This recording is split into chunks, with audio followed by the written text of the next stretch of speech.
Okay, so today we are learning equations in quadratic form. So it's not quadratic formula, that's different. Quadratic form, sometimes I call it's quadratic-ish.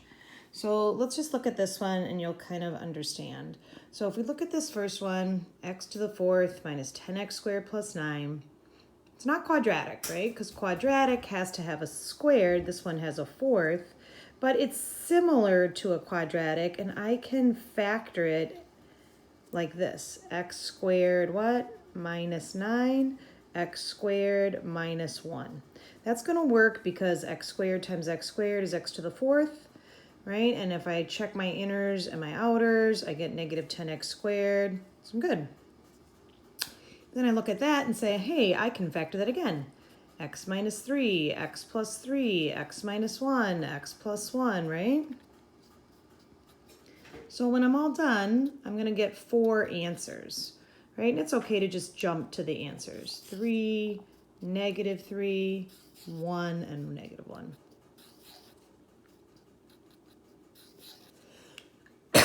So it's not quadratic, but it's quadratic enough that I can factor it, set each factor equal to 0, and I notice that I get 4 answers, and it was a fourth power. So our steps for quadratic form equation is still the same steps. Set the equation equal to 0. Then I'm going to factor. Then I'm going to set each factor equal to 0. And then I'm going to solve. So it's the same steps that we use to solve something quadratic. It's just quadratic-ish. So if we look at the next one here, x to the fourth minus 5x squared plus 4, it's kind of similar to the one above. X squared times x squared gives me x to the fourth. Negative 4 times negative 1 is going to give me positive 4 and add up to negative 5.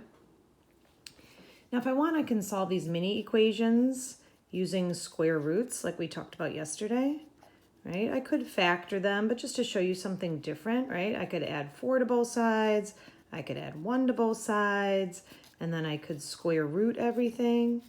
And I have to remember when I square root it, it's plus or minus. So plus or minus 2, plus or minus 1. That stands for 2, negative 2, 1, negative 1. So again, I had a 4th degree polynomial, and I ended up with 4 answers. Not terrible, right? All right. So then, as we know, it's going to get a little harder. So this one is a little harder. And this one I'm going to give you kind of an overall hint is it's going to be use the middle variable. That'll make sense in a second. Use the middle variable. What I mean by that is you're going to use the middle variable when we factor. This will always work out this way. Because square root of x times the square root of x is equal to the square root of x squared, right? Which is just x. So, and it's going to work here. I need 2 numbers that multiply to negative 10 and add to positive 3. So I'm going to have positive 5 and negative 2. So if I check my inners and outers, I have 5 root x minus 2 root x, and that adds up to 3 root x. So it's a little bit tricky to factor, but we can do it, right? So now I'm going to set each factor equal to 0. Here I'm going to subtract 5 from both sides. Now this is going to be a little tricky here. This one actually has no solution. And I know you might be thinking, like, what about imaginary numbers, right? I thought imaginary numbers might work here. Imaginary numbers are the square roots of a negative, right? So I could say that the square root of negative 5 is I root 5, but I don't have a number whose square root is negative 5, right? The square root of 25 is 5. The square root of negative 25 is 5i. There's no number, real or imaginary, whose square root is negative 5. So this branch here just doesn't give me an answer. And here, when I solve square root of x equals 2, now to finish that out, I'm going to square both sides, and x equals 4.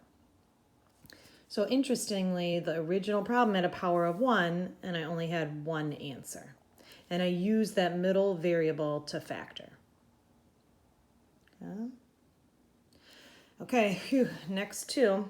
Now here you might say like, okay, this is too much, right? I've got that chunk, that x plus 3, kind of reminds you of the factoring by symbol worksheet that we did the other day.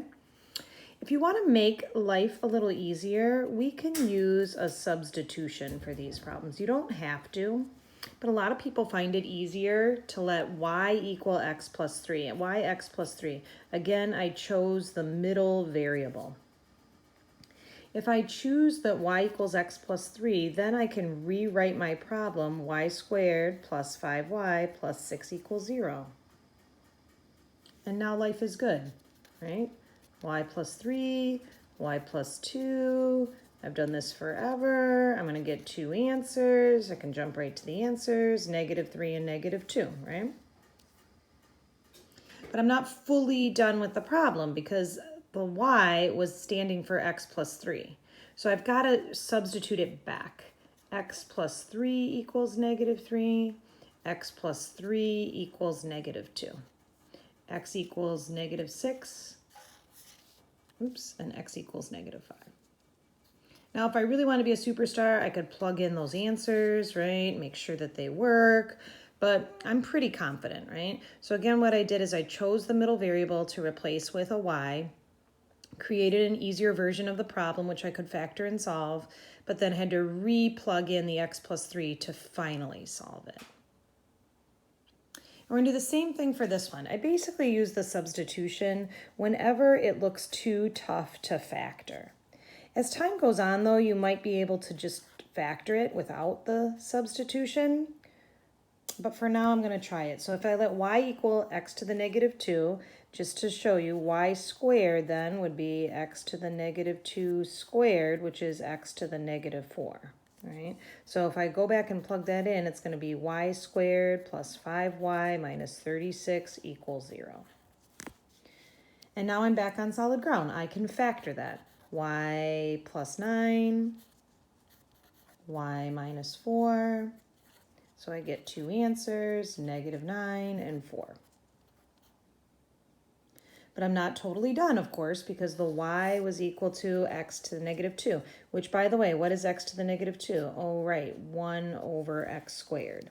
So I'm going to resubstitute y is equal to 1 over x squared, and I'm just going to write my -9 over 1.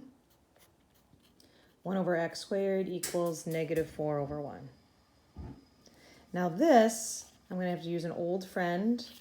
You might remember cross multiply. X squared, well actually -9x squared equals 1. This one's going to be -4x squared equals 1.